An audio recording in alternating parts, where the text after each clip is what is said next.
আজকের ক্লাসটা হবে আমাদের ন্যারেশনের উপরে। ন্যারেশনের উপরে আমরা আগেও আলোচনা করেছি।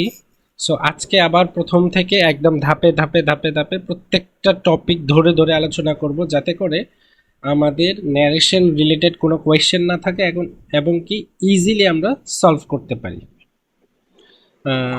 তার আগে একটু বলবেন, আপনারা কি সবাই আমাকে শুনতেছেন ঠিকঠাক মতো বা দেখতেছেন কিনা?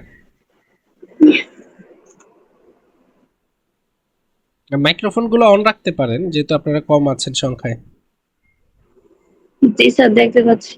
দেখা যাচ্ছে বাকিদের?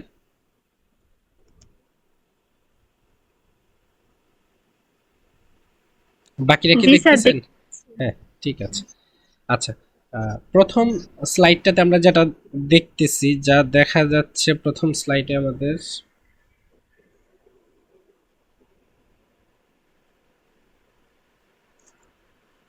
আমরা আজকে যেটাই আলোচনা করব সেটা হলো ইংলিশ সেকেন্ড পেপার। এই ইংলিশ সেকেন্ড পেপার, এখানে আমাদের 60 মার্কস থাকবে গ্রামারে, আর 40 মার্ক থাকবে রাইটিং পার্ট। এই 60 মার্কস গ্রামারের কি কি থাকবে? প্রিপোজিশন থাকবে, যেটা আমরা অলরেডি একটা ক্লাস নেওয়া হয়েছে আমাদের। প্রেজেন্ট ওয়ার্ডস থাকবে, যেটার অলরেডি একটা ক্লাস করা হয়েছে আমাদের, তাই না? তারপরে কমপ্লিটিং সেন্টেন্স, এটা এখন আমরা ধরি নেই। রাইট ফর্ম অফ ভার্বসে আমাদের সুন্দর একটা ক্লাস করা হয়েছে। আজকে আমরা ন্যারেশন নিয়ে আলোচনা করব, যেটা নিয়ে আমরা আগেও আলোচনা করেছি, আবার করব। এখন এই যে preposition, present words, right form of verbs, এই যে ভিডিওগুলো করা হয়েছে, এগুলো অবশ্যই দেখে নেবেন। আর শেষের দিকে এসে আমরা যখন প্র্যাকটিস ক্লাস করব, তখন আবার আমরা এগুলো নিয়ে আলোচনা করব এবং এগুলো সলভ করব। ঠিক আছে? সো কেউ যদি মিস করে যান, টেনশন করার কিছু নেই, এগুলো নিয়ে আবারও আমরা আসব। আচ্ছা, তাহলে আজকের টপিক কি আমাদের? ন্যারেশন। ঠিক আছে, তাহলে আমরা মূল ক্লাসে চলে যাই, ন্যারেশনের মূল ক্লাসে। সো আমরা এখানে বলেছি কি যে আমরা গল্পে গল্পে ন্যারেশন শিখব।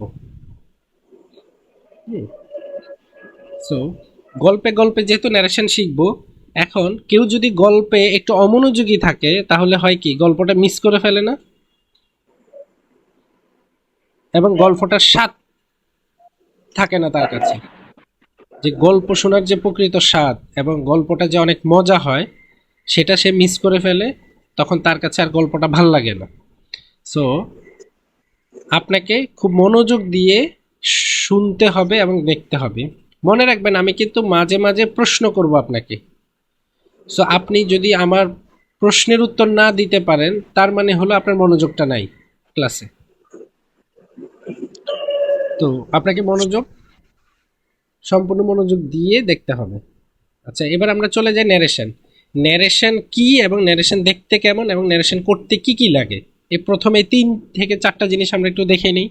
ন্যারেশন কি, বা ন্যারেশন কিভাবে পরীক্ষায় আসে। সো আমরা আমাদের আগের ক্লাসেও দেখিয়েছিলাম, বাচ্চারা শিখে ন্যারেশন এইভাবে। ছোট ছোট বাচ্চারা 8, 7, ওরা যখন ন্যারেশন শিখে, তখন এরা এইভাবে ন্যারেশন শিখে।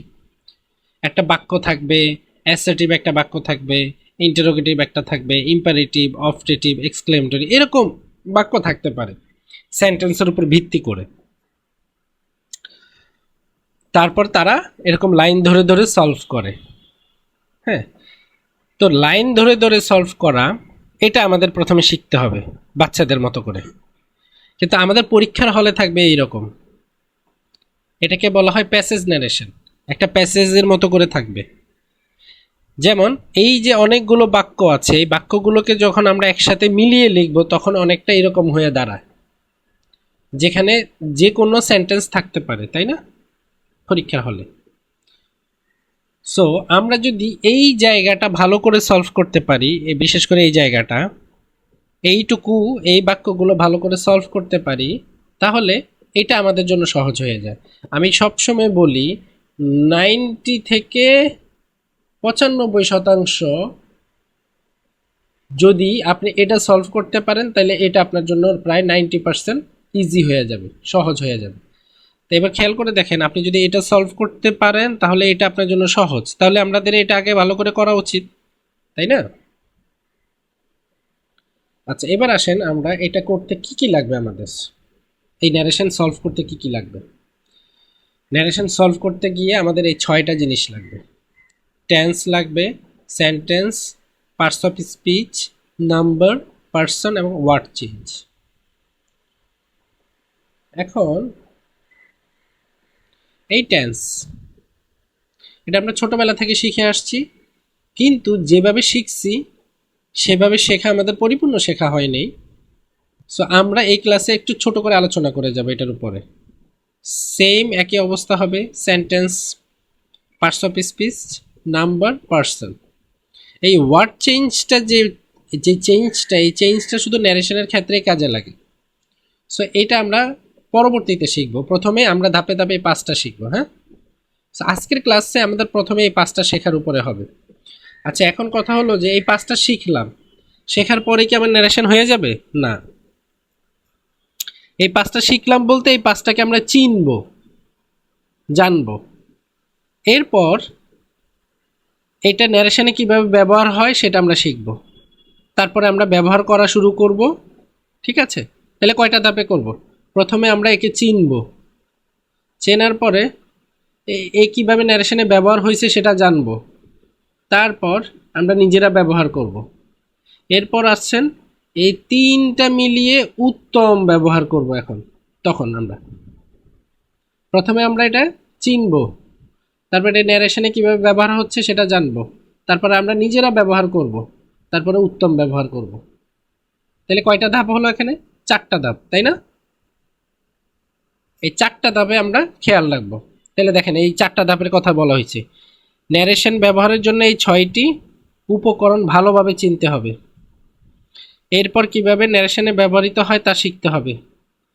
তারপর নিজেরা ব্যবহার করা শিখব, তারপরে উত্তম ব্যবহার করব। 4টা ধাপে শিখবো আমরা। ঠিক আছে? ওকে, ফাইন। তাহলে আমাদের এখানে কয়টা শিখতে হচ্ছে? এটাকে আমরা বলছি করতে করতে হয়ে যাবে, এটা না শিখলেও হবে, এটা প্র্যাকটিস করতে করতে হয়ে যায়। হ্যাঁ, যখন ন্যারেশন সলভ করব তখন অটোমেটিক হয়ে যায়। তাহলে এই 5টাকে আমাদের ভালো করে চিনতে হবে। চলুন এবার আমরা প্রথমটা চিনে নিই একটু। টেন্স। খেয়াল রাখবেন, টেন্স কাকে বলে, ওই টেন্স কি, সেই টেন্স কি, এগুলো আমাদের এখন কাজে আসবে না। এখন আমাদের আসবে স্ট্রাকচার। স্ট্রাকচারগুলো আপনারা ছোটবেলা থেকেই জানেন। এই স্ট্রাকচারগুলো খুব ভালোভাবে মনে রাখতে হবে। Present indefinite tense, normally tense 3 প্রকার: present tense, past tense, future tense. প্রত্যেকটা টেন্সকে আবার 4 ভাগে ভাগ করা হয়েছে। হ্যাঁ, প্রেজেন্ট ইনডেফিনিট টেন্স, প্রেজেন্টগুলোকে যদি বলি আমি, present continuous tense, present perfect, present perfect continuous tense. এদের স্ট্রাকচারগুলো এগুলো আপনারা ছোটবেলা থেকে শিখছেন। আমি একটা উদাহরণ দিয়ে বুঝিয়ে দিয়েছি। এখানে একটা উদাহরণ দিয়েই সবগুলো টেন্সের স্ট্রাকচারটাকে সলভ করা হয়েছে। Subject V1, object I go to school. এখন আই গো টু স্কুল, এখানে সাবজেক্ট, গোটা কি V1, টু স্কুল হলো অবজেক্ট। এটা কন্টিনিউয়াস টেন্সে হইলে কি হবে? সাবজেক্ট এম ইজ আর, এর যে কেউ একজন বসবে, যে কেউ একজন বসছে। তারপরে বলছে যে মেইন ভার্বের সাথে আইএনজি হবে, মেইন ভার্বের সাথে আইএনজি হয়েছে, বাকি অবজেক্ট যা আছে তা বসে গেছে। পারফেক্ট টেন্সের স্ট্রাকচার কি? তার মানে কোনো বাক্যেতে যদি আমি এরকম পাই, মানে V1 পাই, তাহলে বুঝে নিতে হবে আমার এটা প্রেজেন্ট ইনডিফিনিট টেন্স। যদি এম ইজ আর এবং ভার্বের সাথে আইএনজি পাই, তাহলে আমরা বুঝে নিতে হবে এটা প্রেজেন্ট কন্টিনিউয়াস টেন্সে আছে। এরকম হ্যাভ বা হ্যাজ পাই এবং V3 পাই, তাহলে বুঝে নিতে হবে আমাদের এটা প্রেজেন্ট পারফেক্ট টেন্সে। তারপরে হ্যাভ বিন বা হ্যাজ বিন, এরপরে ভার্বের সাথে আইএনজি থাকে, তাহলে বুঝে নিতে হবে আমার এই বাক্যটা প্রেজেন্ট পারফেক্ট কন্টিনিউয়াস টেন্সে আছে। এইভাবে প্রত্যেকটা টেন্সের স্ট্রাকচার আপনার একদম ঠোঁটস্থ, মানে ঠোঁটের মাথায় রাখতে হবে, এতটা ভালোভাবে করতে হবে। পরের স্ট্রাকচারগুলো এখানে দেওয়া আছে, ওই একটা উদাহরণ দিয়েই সবকিছু সলভ করে দেওয়া আছে। এটা যে কত গুরুত্বপূর্ণ এবং পরের ক্লাসগুলোতে গেলে আপনি বুঝতে পারবেন। কেউ যদি এখানে একটু অমনোযোগ থাকে বা কেউ যদি একটা গুরুত্ব না দেয়, পরের ক্লাসগুলো কিন্তু সে ভালো করে বুঝবে না, পারবেও না। সো আপনাকে ভালো করে স্ট্রাকচারগুলো সলভ করতে হবে। বাসায় এক একটা স্ট্রাকচারকে প্রয়োজনে একটু বসে বসে ভালো করে প্র্যাকটিস করেন। আচ্ছা, টেন্সের উপরে আমাদের একটা ভিডিও আছে স্পেশালি, প্রায় 20 থেকে 25 মিনিটের সম্ভবত। ওই ক্লাসটা কেউ যদি দেখেন তাহলে তার স্ট্রাকচার পুরো মুখস্থ হয়ে যাবে, বাসায় করা লাগবে না। ওই ভিডিওটা একটু মনোযোগ দিয়ে পুরো ক্লাসটা দেখবেন, কারণ ওখানে এমনভাবে সাজানো আছে প্রত্যেকটা পয়েন্ট ধরে ধরে ধরে ধরে কোথায় মিল কোথায় অমিল, কেন মিল হয়েছে কেন অমিল হয়েছে, হ্যাঁ, আমি স্ট্রাকচারগুলো চেঞ্জ কোথায়, যখন এটা দেখবেন আর এই বিষয়গুলো আমি আলোচনা করেছি এটা আপনি খেয়াল রাখবেন, তখন দেখবেন যে আপনার ব্রেনে অটোমেটিক ঢুকে গেছে। আপনার চাইলে ওই ক্লাসটা করে নিতে পারেন টেন্সের উপরে। আচ্ছা, আমি তাহলে টেন্স নিয়ে আর খুব বেশি আলোচনা করলাম না, কিভাবে শিখতে হবে সেটা বলে দিছি আপনাদেরকে, ওইভাবে শিখে নেবেন। এরপরে আসেন আমাদের পরের টপিকটা হলো সেন্টেন্স, খুবই গুরুত্বপূর্ণ, এবং সেন্টেন্সের উপর ভিত্তি করে আমরা ন্যারেশন সলভ করব। যেমন ন্যারেশন ধরলেন এরকম, এটা পুরো একটা ন্যারেশন এবং এখানে এতগুলো লাইন আছে, অনেকগুলো লাইন আছে, ধরেন 5টা লাইন আছে বা 4টা লাইন আছে। এই প্রত্যেকটা লাইন আমরা প্রথমে ধরবো, ধরে দেখব যে এটা কোন সেন্টেন্সে আছে। এই 5টার যে কেউ একজন থাকবে,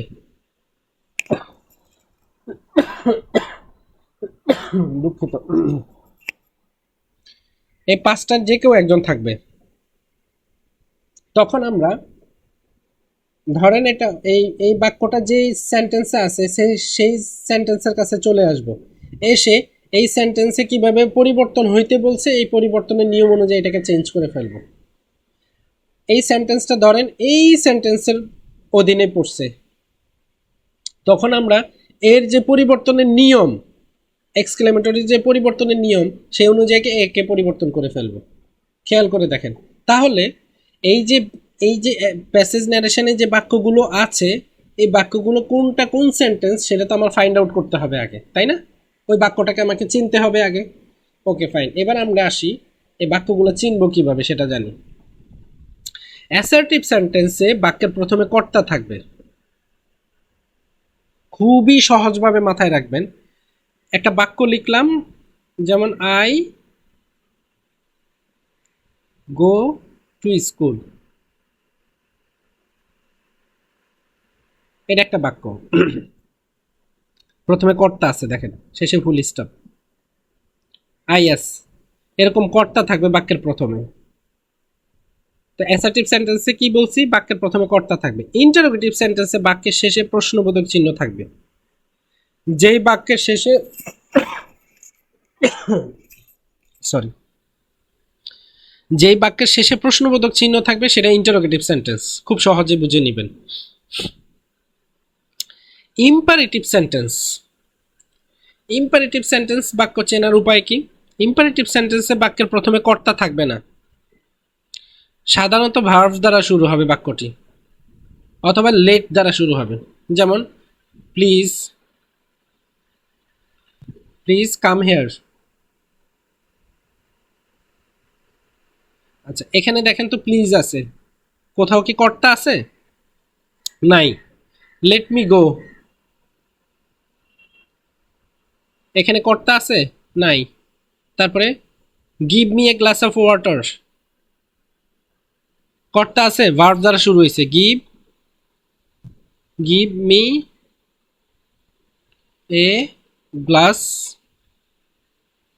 অফ ওয়াটার, ভার্ব দ্বারা শুরু হয়েছে।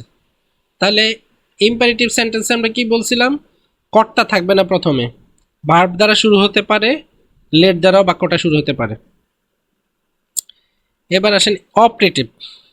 অপারেটিভে কি আছে, সাধারণত মে অথবা লং লিভ, মে অথবা লং লিভ দ্বারা বাক্যটা শুরু হয়, সাধারণত মে অথবা লং লিভ দ্বারা বাক্যটা শুরু হয়। আর এক্সক্লেমেটরি সেন্টেন্সে বাক্যের মধ্যে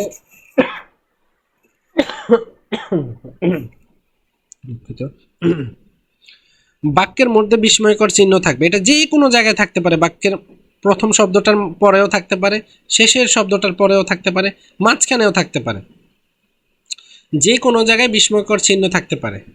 আচ্ছা, তাহলে এবার আমরা ছোট্ট করে আবার আরেকটা আলোচনা করে দিই। বাক্যের প্রথমে কর্তা থাকবে, হ্যাঁ, এখানে থাকবে। বাক্যের যে কোনো জায়গায় প্রশ্নবোধক চিহ্ন থাকবে, সরি বাক্যের শেষে প্রশ্নবোধক চিহ্ন থাকবে, অবশ্যই বাক্যের শেষে। ইম্পারেটিভ হবে কি, ইম্পারেটিভ হবে কি, ইম্পারেটিভ হবে বাক্যে সাধারণত ভার্ব দ্বারা শুরু হবে বা লেট দ্বারা শুরু হবে, কিন্তু কর্তা থাকবে না প্রথমে। অপারেটিভে কি সাধারণত প্রথমে বাক্যের শুরুতে মে থাকবে বা লং লিভ থাকবে। এক্সক্লেমেটরি কি বাক্যের মাঝখানে বা বাক্যের যে কোনো জায়গায় বিস্ময়কর চিহ্ন থাকতে পারে। আচ্ছা, এবার আমাকে একটু সবাই মিলে উত্তর দেন তো, সেন্টেন্স চিনতে আর কোথাও সমস্যা হওয়ার কথা? মাইক্রোফোন করে বলেন তো। আর কি কারো কোনো কনফিউশন আছে সেন্টেন্স চেনাতে? জি না। না স্যার। ওকে, আমরা একটু এখন এক্সাম্পল দেখি তো। প্রথমে আমরা যে লিখছি, সরি, এই বাক্যটা দেখেন,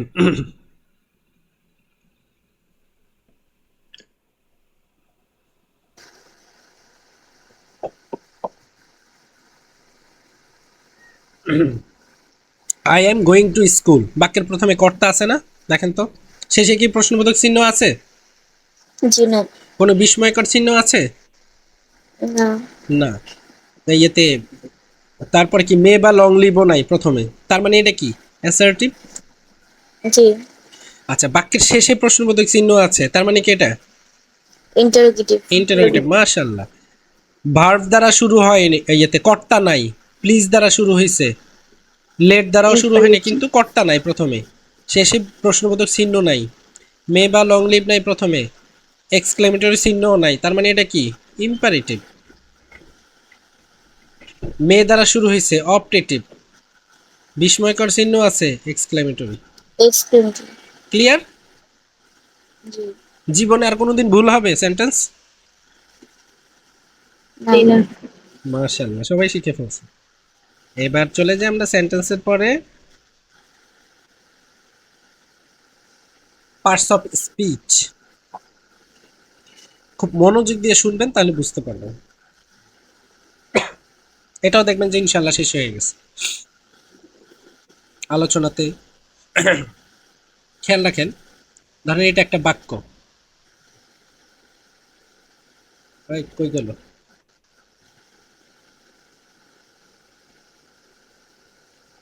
আমার মনিটরে জায়গা কম তো, আর একটু বড় করে স্লাইডগুলো করার চেষ্টা করি, যেহেতু আপনারা অনেকেই ফোনে ক্লাস করেন না? সবাই কি ফোনে ক্লাস করেন, মোবাইলে? জি। মোবাইলে কি দেখা যায় না অনেক ছোট ছোট লাগে? না, দেখা যায় ভালোভাবে। তাতে তো ভালোই।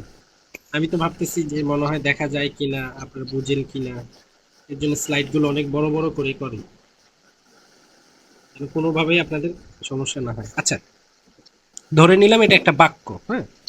এখন এই বাক্যটা তৈরি হতে অনেকগুলো শব্দ লাগছে না? দেখেন তো, হ্যাঁ, একটা বাক্য যখন আমরা বলি তখন অনেকগুলো শব্দ প্রয়োজন হয় না? এখন এই বাক্যের সংজ্ঞা কি দিতে পারি আমরা, বলেন তো? অনেকগুলো শব্দ পাশাপাশি বসে একটি বাক্য হয়, তাই না? এটা না বাক্যের সংজ্ঞা হবে? সবাই মাইক্রোফোন অন রাখেন, কথা বলেন, সমস্যা নেই। আচ্ছা, এখন অনেকগুলো শব্দ পাশাপাশি বসলেই কি বাক্য হয়ে যায়? না। আমি ধরুন এলোমেলো শব্দ বসালাম, তাহলে তো বাক্য হবে না, একটা অর্থপূর্ণ হইতে হবে, তাই না? তাহলে সংজ্ঞাটা কি দাঁড়ায়? অনেকগুলো শব্দ পাশাপাশি বসে মনের ভাব প্রকাশ করতে পারলে তখন সেটা বাক্য হবে। মনের একটা ভাব আছে, সেটা তো প্রকাশ করতে হবে। শুধু এলোমেলো আমি অনেকগুলো শব্দ আইনেই বসাইয়ে দিলাম, তাহলে তো একটা বাক্য হবে না কখনো। তার একটা অর্থ হইতে হবে, তার একটা অর্থ প্রকাশ করতে হবে, তাহলে সেটা বাক্য হবে। তাহলে সংজ্ঞাটা কি দাঁড়ালো? অনেকগুলো ওয়ার্ড পাশাপাশি বসে মনের ভাব প্রকাশ করে, তখন তাকে বাক্য বলে। ক্লিয়ার? এবার আসেন, এই যে ওয়ার্ডগুলো আছে, এদের এক একটা নাম আছে আলাদা আলাদা, প্রত্যেকের। এই প্রত্যেকের আলাদা আলাদা নামটাকে বলা হয় পার্টস অফ স্পিচ। পার্টস মানে কি? অংশ, তাই না? অংশ। স্পিচ মানে বাক্য। বাক্যের। এই অফটা হলো র, বাক্যের অংশ, তাই না? এই অফের কারণে র হয়েছে। তাহলে কি হলো? পার্টস কিসের অংশ? স্পিচের, স্পিচের অংশ। সো এটা তো বুঝতে পারছেন, কারো বোঝার তো মানে এটা বুঝতে তো সমস্যা হওয়ার কথা না, তাই না? আচ্ছা, আমি ধরে নিলাম সবাই বুঝতে পারছে। এবার আসেন, এখানে যারা বসে এরা কারা? ইংলিশ যারা গ্রামার নিয়ে কাজ করে তারা এই যে ৮ ধরনের, এইখানে যারা বসে তাদেরকে বলা হয়েছে ৮ ধরনের শব্দ থাকতে পারে। তারা এদের আলাদা আলাদা নাম দিছে, এই ৮ ধরনের শব্দকে আলাদা আলাদা নাম দিছে। হ্যাঁ, বাক্যে যে বসে এই শব্দগুলো সাধারণত ৮ ধরনের হইতে পারে এবং এদের আলাদা আলাদা নাম দিছে। সেই নামগুলো আমরা জানবো। সেই নামগুলো প্রথমটার নাম দিছে noun, pronoun, adjective, verb, adverb, preposition, conjunction, interjection. ঠিক আছে? এখন যেই শব্দটা দিয়ে কোনো কিছুর নাম বুঝাবে, ওই বাক্যের মধ্যে কোনো কিছুর নাম বুঝাবে, তাকে তারা নাম দিছে নাউন। একে আমরা নাউন নামে ডাকবো। আবার খেয়াল করে দেখলো বাক্যের মধ্যে অনেক প্রোনাউন বসে। এই প্রোনাউন কাকে বুঝাইছে? তারা নামের পরিবর্তে যারা ব্যবহার হয়েছে, যেমন হি, সি, হ্যাঁ, হি, সি, আই, মি, এই যে যে শব্দগুলো আছে এদেরকে তারা নাম দিছে প্রোনাউন। এরা নামের পরিবর্তে বসে। আচ্ছা, আরও কিছু শব্দ পাওয়া যায়, হ্যাঁ, তাদেরকে তারা নাম দিছে অ্যাডজেক্টিভ। এই অ্যাডজেক্টিভ দিয়ে ওই বাক্যের মধ্যে দোষ, গুণ, সংখ্যা, পরিমাণ বা অবস্থান বোঝায়।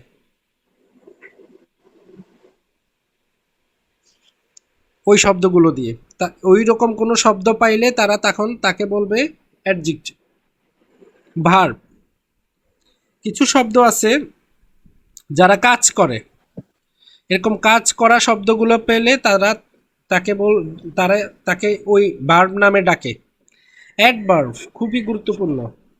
অনেকেই অ্যাডভার্ব নিয়ে খুব সমস্যায় পড়ে। এই অ্যাডভার্বের কাজ হলো প্রভাবিত করা, যেটাকে আমরা মডিফাই নামে চিনি, যে মডিফাই করে, প্রভাবিত করে। কিভাবে? এই অ্যাডভার্ব বাক্যের মধ্যে বসে অন্য অন্য শব্দকে প্রভাবিত করে। যেমন রহিম খুব আস্তে আস্তে স্কুলে যাচ্ছে। আস্তে আস্তে কি করতেছে? যাচ্ছেটাকে প্রভাবিত করছে না? দেখেন তো, আস্তে আস্তে কাকে প্রভাবিত করছে? যাচ্ছে কে? আমি যদি বলতাম যে জোরে জোরে যাচ্ছে, তাহলে জোরে জোরে কাকে প্রভাবিত করছে? যাচ্ছেটাকে। যাচ্ছেটা কি? ভার্ব, তাই না? ভার্বকে প্রভাবিত করছে। এরকম কিছু শব্দ আমরা পাচ্ছিলাম, যাচ্ছে। হ্যাঁ, আবার যেমন এটাকে মাত্র কাকে দেখলাম প্রভাবিত করছে? ভার্বকে প্রভাবিত করছে। আবার দেখলাম খুব ভালো, ধরেন খুব ভালো, ভালো ছেলে। আচ্ছা, এই খুবটা কাকে প্রভাবিত করছে? ভালোকে, তাই না? তার মানে বুঝতেছি এই হলো সেই নাটের গুরু, যে হলো এই আস্তে, এখানে হলো আস্তে আর এখানে হলো খুব। এই হলো সেই নাটের গুরু যাকে হলো অ্যাডভার্ব বলা হয়, যে হলো অন্যকে প্রভাবিত করে। আমরা একবার দেখলাম ভার্বকে প্রভাবিত করছে, আরেকবার দেখলাম অ্যাডভার্বকে প্রভাবিত করছে। কখনো কখনো সে নাউন বা প্রোনাউনকেও প্রভাবিত করে, তবে সেটা খুব কম সময়। কিন্তু বেশিরভাগ সময় অ্যাডভার্ব প্রভাবিত করে কাকে? ভার্বকে বা অ্যাডভার্বকে, অ্যাডজেক্টিভকে। অ্যাডভার্ব প্রভাবিত করে কাকে? ভার্বকে বা অ্যাডজেক্টিভকে। আচ্ছা, এই পাঁচটা বুঝতে কি কারো কোনো অসুবিধা আছে? জি না। ক্লাস তো ঠিকঠাক বোঝা যাচ্ছে না? কোনো জি। কোয়েশ্চেন থাকলে অবশ্যই করবেন। আচ্ছা, এবার আচ্ছা। আসেন প্রিপোজিশন। প্রিপোজিশন কি? প্রি, প্রি মানে পূর্বে, পজিশন মানে অবস্থান, তাই না? আমরা ছোটবেলা থেকে এটা জেনে আসতেছি। তাহলে কার পূর্বে অবস্থান? আমরা বুঝতেছি যে পূর্বে অবস্থান, কিন্তু কার পূর্বে অবস্থান? নাউন বা প্রোনাউনের পূর্বে বসে প্রিপোজিশন, এদের পূর্বে বসে। জিনিসগুলো কি? I, sorry, in, of, to, from, এই যে এই শব্দগুলো আরও আছে, যেটা প্রিপোজিশনের ক্লাসে আমরা দেখেছি, অনেকগুলো শব্দ আছে। কনজাংশন এর কাজ কি? এর কাজ হলো দুটি শব্দ বা দুটি বাক্যের মধ্যে সম্পর্ক স্থাপন করা। যেমন অ্যান্ড সম্পর্ক স্থাপন করতেছে না, বাট, বিটুইন। এখন এগুলো অনেকগুলো আবার প্রিপোজিশন হিসাবেও ব্যবহৃত হয়। সো কনজাংশনের কাজ কি আমরা সহজেই বুঝতে পারলাম।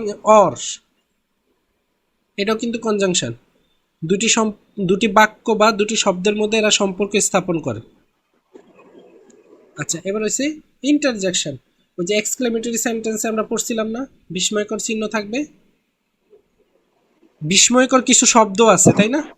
হুররে, উফ, এই যে বিস্ময়কর, আবেগ প্রকাশ করে, অনুভূতি প্রকাশ করে, উচ্ছ্বাস প্রকাশ করে যে শব্দগুলো বাক্যের মধ্যে, তাদেরকে আমরা কনজাংশন, সরি, ইন্টারজেকশন নামে ডাকবো। আচ্ছা, এইটা নিয়ে এখন আর কারো কোনো কনফিউশন আছে? জি না। জি স্যার। ক্লিয়ার না? জি। ওকে, ফাইন। এবার আসেন, আমরা অলমোস্ট শেষের দিকে, পাঁচটার শেষের দিকে। হ্যাঁ, অলমোস্ট আমাদের এখন কয়টা শেষ হয়েছে? টেন্স শেষ হয়েছে, সেন্টেন্স শেষ হয়েছে, পার্টস অফ স্পিচ শেষ হয়ে গেছে। এবার আমরা করব শেষের দুইটা। নাম্বার। নাম্বার কি? Singular, pleural. সিঙ্গুলার মানে কি? এক বুঝাবে, আর ফ্লুরাল হলো একের বেশি থাকলেই সেটা হবে এক এর অধিক। ঠিক আছে? একের অধিক থাকলেই সেটা আমরা ফ্লুরাল ধরে নিব, আর এক থাকলে, একটি বুঝালে বা এক বুঝালে সিঙ্গুলার। এবার আসেন পার্সন। এটা তো আসলে তেমন শেখার কিছু নাই, কিন্তু আমাদের রাইট ন্যারেশনে লাগবে, তাই আমি এটা আলোচনা করে গেলাম। পার্সন খুবই খুবই গুরুত্বপূর্ণ। এখানে স্টুডেন্টরা কিভাবে যে শিখে আমি জানি না, বাট আমার কাছে মনে হয় আমি যেভাবে শিখে এটাই হলো বেস্ট মনে রাখার জন্য। পার্সন তিন প্রকার: first person, second person, third person. কেউ যদি এখন একটু মনোযোগ দেন, এগুলো যেভাবে শিখছেন বা সেন্টেন্স যেভাবে শিখছেন, জীবনে, সারা জীবনের জন্য এটাও শেষ হয়ে যাবে আপনার। পার্সন তিন প্রকার: first person, second person and third person. First person, যেই শব্দটার মধ্যে আমি থাকবো সেটাই হবে ফার্স্ট পার্সন। আমি আবারও বলতেছি, যেই শব্দটার মধ্যে আমি থাকবো সেটা হবে ফার্স্ট পার্সন। এই এখন কিন্তু সবাই আমার সাথে কথা বলতে হবে, সবাই মাইক্রোফোন অন রাখেন। খেয়াল করে দেখেন তো, আমি, এটা চোখ বন্ধ করে চিন্তা করেন তো, এটা আমি, আমি বলছি যার মধ্যে আমি থাকবো সেটা হবে ফার্স্ট পার্সন। তাহলে এটা কি বলেন তো? First person. আচ্ছা, আমাদের স্কুল, আওয়ার স্কুল, এই আওয়ারটা কি বলেন তো? আমাদের, এর মধ্যে কি আমি আছি? জি। জি। তাহলে এটা কি? First person. First person. Good. আচ্ছা, তাদের স্কুল, দে, এখানে কি আমি আছি? না। জি না। মাশাআল্লাহ, তার মানে এটা ফার্স্ট পার্সন না। তাহলে যেই শব্দটার মধ্যে আমি জড়িত আছি সেটাই হবে কি? First first person. পার্সন। এটা কি আর জীবনে আপনার শিখতে হবে বলেন? মুখস্থ করতে হবে? না। গুড। এবার আসেন আমরা সেকেন্ড পার্সনটা শিখি। সেকেন্ড পার্সন শুধু এই দুইজন, মানে এই তিনজন, ইউ, ইউ, ইউরস, আর বাকি যা পাবেন সব থার্ড পার্সন। আচ্ছা, এখন কিছুক্ষণ আগে বললাম যে দে, এটা কি কোন পার্সন বলেন তো? Third person. ভেরি গুড, কারণ এর মধ্যে তো আমি নাই, আবার ইউ, ইউ, ইউরস এটাও নাই। আচ্ছা, হি, এটা কি বলেন তো? Third person. কারণ এটা তো আমিও নাই আর ইউ, ইউরও নাই। আচ্ছা, এটা বলেন তো, she, third person. Third person. It, third person. Us, first person. কারণ আস মানে আমাদের, এরকম অর্থ প্রকাশ করে না? এখানেও তো আমি আছি এর ভিতরে। দেখছেন, I, we, me, my, us, our, এর মধ্যে আমি আছি, এই সবগুলোর মধ্যে আমি জড়িত।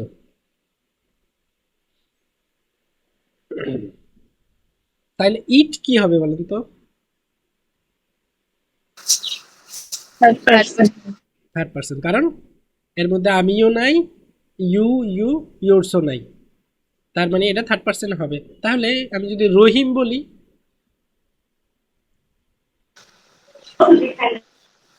Third person. কারণ এর মধ্যে আমিও নাই, এও নাই। আচ্ছা, এই পার্সন নিয়ে আর কোনো কনফিউশন আছে? জি না। মজা লাগতেছে? জি। আচ্ছা, তারপরে এই যে ওয়ার্ড চেঞ্জ, কিছু ওয়ার্ড আছে কি ন্যারেশনে, দিস থাকলে দ্যাট হবে, হ্যাঁ, নাও থাকলে দেন হবে, টুডে থাকলে দ্যাট ডে হবে, টুমোরো থাকলে দ্য নেক্সট ডে, ইয়েস্টারডে থাকলে দ্য প্রিভিয়াস ডে। সো এটা এটা তেমন শেখার কিছু নেই, এটা আমরা করতে করতে হয়ে যাবে, মুখস্থ করার তেমন কিছু নাই। আচ্ছা, আপাতত এর আমরা চিনে ফেলছি আমাদের কি কি লাগবে, তাই না? দেখেন, আমরা ওই যে প্রথম স্লাইডে চলে যাই, আমরা বলছি কি আমাদের এগুলোকে চিনতে হবে আগে। দেখেন তো সবগুলোকে চিনে ফেলছি না? টেন্সকে চিনছি, স্ট্রাকচার, যেটা একটু বাসায় আপনারা প্র্যাকটিস করবেন ভালো করে। সেন্টেন্স তো খুব ভালো করে চিনতে পারছি। অ্যাসার্টিভ মানে হলো বাক্যের প্রথমে কর্তা থাকবে, ইন্টারোগেটিভ মানে হলো বাক্যের শেষে প্রশ্নবোধক চিহ্ন থাকবে, ইম্পারেটিভ মানে হলো ভার্ব দ্বারা শুরু হবে বাক্যটি, না হয় লেট দ্বারা শুরু হবে, প্রথমে কর্তা থাকবে না। অপারেটিভ মানে হলো মে বা লং লিভ দ্বারা বাক্যটি শুরু হবে। ইয়েতে এক্সক্লেমেটরি মানে হলো বাক্যের মধ্যে বিস্ময়কর চিহ্ন থাকবে। ঠিক আছে না? এটা আমরা চিনে ফেলছি। পার্টস অফ স্পিচ ৮ প্রকার, সেটা আমরা জানি। নাউন কাকে বলে, প্রোনাউন কাকে বলে, হ্যাঁ, অ্যাডজেক্টিভ কাকে বলে, হ্যাঁ, অ্যাডভার্ব কাকে বলে, প্রিপোজিশন কাকে বলে, কনজাংশন কাকে বলে, ইন্টারজেকশন কাকে বলে, সেগুলো আমরা শিখে ফেলছি। নাম্বার ২ প্রকার, সিঙ্গুলার, প্লুরাল, সেটা আমরা শিখে ফেলছি। তারপরে পার্সন হলো ৩ প্রকার, first person, second person, third person. Third person. হ্যাঁ, ফার্স্ট পার্সন মানে হলো যার মধ্যে আমি আছি, সেকেন্ড পার্সন শুধু ইউ, ইউর, ইয়োর্স, এই তিনটা, আর বাকি যা আছে ১৪ গোষ্ঠী সব থার্ড পার্সন। আচ্ছা, কেউ যদি মনে রাখবেন, আপনি যদি এইটুকু, এই যে যেটুকু আলোচনা করছি আমি, এইটুকু যদি ভালো করে বুঝে থাকেন, ভালো করে পারেন, আপনার 50% ন্যারেশনের শেষের দিকে। এইটুকু শুধু ভালো করে জানবেন, আমি দেখিয়ে দিব আপনাকে সেটা আপনি কিভাবে পারতেছেন। এবার আসেন আমি একটা জিনিস দেখাই যে আসলে আপনার 50% শেষের দিকে কিনা। আমাদের একটু পিছনে কিছু স্লাইডে যেতে হবে। এই যে আসেন, খেয়াল করে দেখেন, কোনো অ্যাসার্টিভ বাক্য থাকলে, অ্যাসার্টিভ সেন্টেন্স আমরা কিভাবে চিনবো বলেন তো? বাক্যের প্রথমে কর্তা থাকবে, তাই না? কর্তা থাকবে। রাইট, মাশাআল্লাহ। তাহলে এরপরে হলো অ্যাসার্টিভ যখন বাক্য পাবো তখন আমি এই চেঞ্জগুলো করবো। দেখেন কয়টা চেঞ্জ দেখেন তো, ১, ২, এই ২-৩টা চেঞ্জ আছে। এখন আপনি অ্যাসার্টিভ সেন্টেন্সে কোনো বাক্য পাইলে কি করবেন? এই চেঞ্জগুলো করে ফেলবেন। দেখছেন? এখন তাহলে তো আপনাকে অ্যাসার্টিভ চিনতে হবে, পরে আমি যখন এটা শিখাবো তখন আপনার জন্য সহজ হয়ে যাবে না, বলেন? জি। এবার আসেন আরেকটা জিনিস দেখাই, পরের গুলোই দেখাই আর কি। এই যে যেমন অ্যাসার্টিভের এই যে বাক্যগুলো, এগুলো আমরা এখানে সলভ করছি, দেখাইছি।